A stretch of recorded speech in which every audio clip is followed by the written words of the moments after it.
ಕಳೆದ 6 ತಿಂಗಳಿಂದ ನಿರಂತರವಾಗಿ ಮಾರ್ಕೆಟ್ ಕುಸಿಯುತ್ತಿದೆ.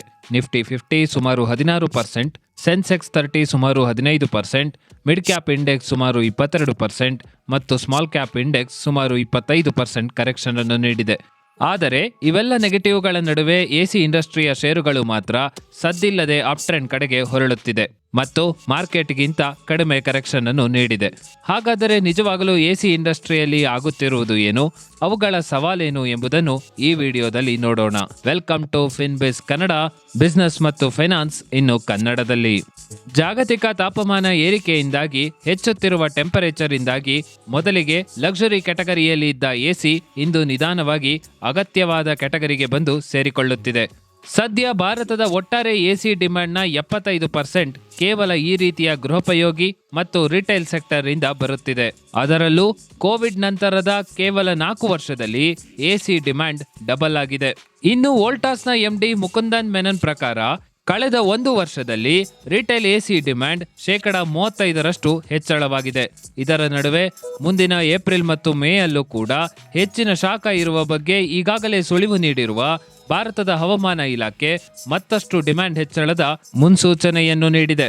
ಇನ್ನು ಎಸಿ ಡಿಮ್ಯಾಂಡ್ ನೋಡೋದಾದರೆ ಸಾಮಾನ್ಯವಾಗಿ ಇವು ಸೈಕ್ಲಿಕಲ್ ಆಧಾರದಲ್ಲಿ ಇರುತ್ತವೆ. ಅಂದರೆ ಮಳೆಗಾಲ ಮತ್ತು ಚಳಿಗಾಲದ ಸಮಯ, ಅಂದರೆ ಸಾಮಾನ್ಯವಾಗಿ ಜೂನ್ನಿಂದ ಡಿಸೆಂಬರ್ನವರೆಗೆ ಅತಿ ಕಡಿಮೆಯಿಂದ ಸಾಮಾನ್ಯದವರೆಗೆ ಡಿಮ್ಯಾಂಡ್ ಇರಲಿದ್ದು, ಆದರೆ ಡಿಸೆಂಬರ್ ಕೊನೆಯಿಂದ ಮೇನವರೆಗೆ ಅತ್ಯಂತ ಹೆಚ್ಚಿನ ಡಿಮ್ಯಾಂಡ್ ಇರಲಿದೆ.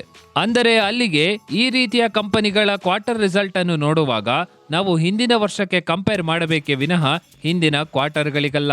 ಇನ್ನು ಈ ಎಸಿ ಇಂಡಸ್ಟ್ರಿಯಲ್ಲೂ ಕೂಡ ಪ್ರೀಮಿಯಮೈಸೇಷನ್ನ ಗಾಳಿ ಬೀಸತೊಡಗಿದೆ. ಇಲ್ಲಿ ಪ್ರೀಮಿಯಂ ಪ್ರಾಡಕ್ಟ್ಗಳು ಹೆಚ್ಚಿನ ಪ್ರೈಸ್ ಅನ್ನು ಹೊಂದಿರುವುದರಿಂದ ಅವುಗಳನ್ನು ಮಾರುವುದರಿಂದ ಕಂಪನಿಗೆ ಹೆಚ್ಚಿನ ಪ್ರಾಫಿಟ್ ಮಾರ್ಜಿನ್ ಸಿಗಲಿದೆ. ಇದರಿಂದ ಒಟ್ಟಾರೆ ಕಂಪನಿಯ ಲಾಭವೂ ಕೂಡ ಹೆಚ್ಚಲಿದೆ. ಇನ್ನು ಎಸಿಯ ಮ್ಯಾನುಫ್ಯಾಕ್ಚರಿಂಗ್ ಕಡೆ ನೋಡೋದಾದರೆ ಮುಖ್ಯವಾಗಿ ಕಾಪರ್, ಅಲ್ಯೂಮಿನಿಯಂ, ಸ್ಟೀಲ್ ಮತ್ತು ಪಾಲಿಕಾರ್ಬೊನೇಟ್ ಪ್ಲಾಸ್ಟಿಕ್ಗಳು ಬೇಕಾಗುತ್ತವೆ. ಆದರೆ ಇಲ್ಲಿ ಮುಖ್ಯವಾಗಿ ಕಾಪರ್, ಸ್ಟೀಲ್ ಮತ್ತು ಅಲ್ಯೂಮಿನಿಯಂಗಳು ಅಂತಾರಾಷ್ಟ್ರೀಯ ಬೇಡಿಕೆಗೆ ಅನುಗುಣವಾಗಿ ಅದರ ದರಗಳು ಹೆಚ್ಚು ಕಡಿಮೆ ಆಗುತ್ತಲೇ ಇರುತ್ತವೆ. ಸದ್ಯ ಅಮೆರಿಕ ಅಧ್ಯಕ್ಷ ಡೊನಾಲ್ಡ್ ಟ್ರಂಪ್ ಚೀನಾ ಸೇರಿದಂತೆ ಹಲವು ದೇಶಗಳ ಮೇಲೆ ಹೆಚ್ಚಿನ ತೆರಿಗೆ ವಿಧಿಸುವ ಮಾತನಾಡುತ್ತಿದ್ದು, ಇದರಿಂದ ಮುಂದಿನ ದಿನಗಳಲ್ಲಿ ಇದು ಎಲ್ಲಿಗೆ ಹೋಗುತ್ತದೆ ಎಂದು ನೋಡಬೇಕಾಗುತ್ತದೆ. ಇನ್ನು 2020 ಸಮಯದಲ್ಲಿ ನೋಡೋದಾದ್ರೆ ಭಾರತದ ಒಟ್ಟಾರೆ ಎಸಿಯ ಸುಮಾರು 33%, ಅಂದರೆ 1/3 ಚೈನಾದ ಮೇಲೆಯೇ ಡಿಪೆಂಡ್ ಆಗಿತ್ತು. ಭಾರತದಲ್ಲಿ ಒಟ್ಟಾರೆ ಡಿಮ್ಯಾಂಡ್ನ ಕೇವಲ 20% ಮಾತ್ರ ಪ್ರೊಡಕ್ಷನ್ ಆಗುತ್ತಿತ್ತು.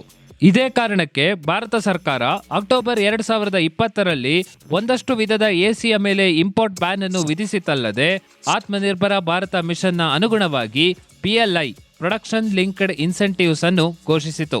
ಇದು ಸುಮಾರು ಅಂದಾಜು 6,000 ಕೋಟಿಯ ಪ್ರಾಜೆಕ್ಟ್ ಆಗಿರಲಿದ್ದು 2029ರವರೆಗೂ ಕೂಡ ಇರಲಿದೆ.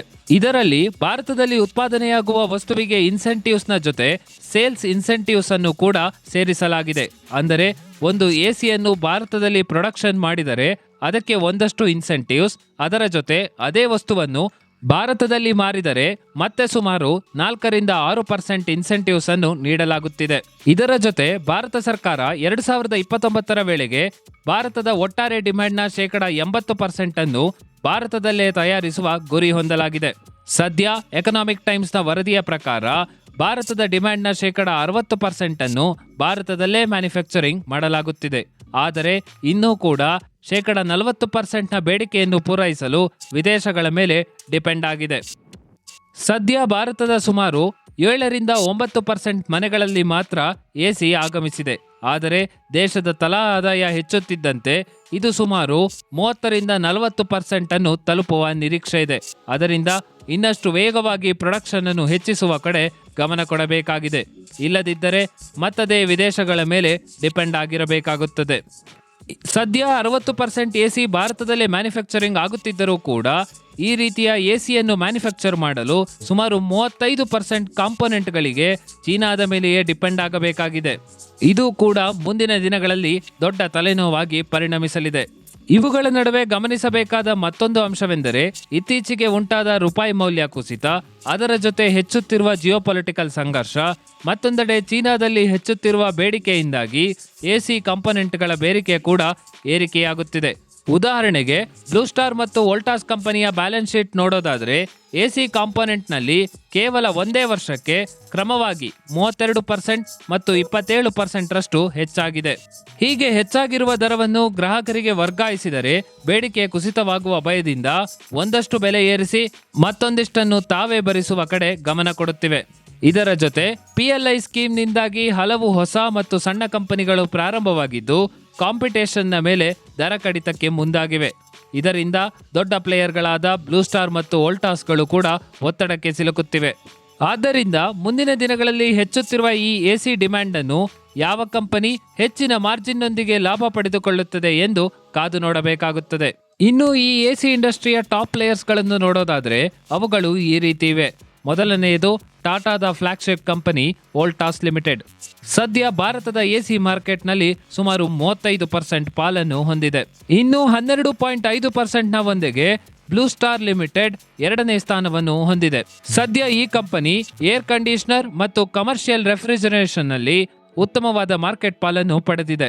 ಇನ್ನು 11% ಮಾರ್ಕೆಟ್ ಶೇರ್ನೊಂದಿಗೆ Johnson Controls Hitachi Air Conditioning India Limited ಮೂರನೇ ಸ್ಥಾನವನ್ನು ಪಡೆದುಕೊಂಡಿದೆ.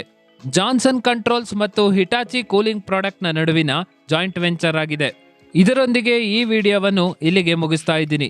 ಈ ವಿಡಿಯೋದ ಬಗ್ಗೆ ನಿಮ್ಮ ಅಭಿಪ್ರಾಯವನ್ನು ದಯವಿಟ್ಟು ಕಮೆಂಟ್ ಮಾಡಿ ತಿಳಿಸಿ ಮತ್ತು ಈ ಚಾನಲ್ ಅನ್ನು ಸಬ್ಸ್ಕ್ರೈಬ್ ಮಾಡಿ. ಮುಂದಿನ ವಿಡಿಯೋದಲ್ಲಿ ಮತ್ತೆ ಭೇಟಿಯಾಗೋಣ. ಜೈ ಹಿಂದ್, ಜೈ ಕರ್ನಾಟಕ.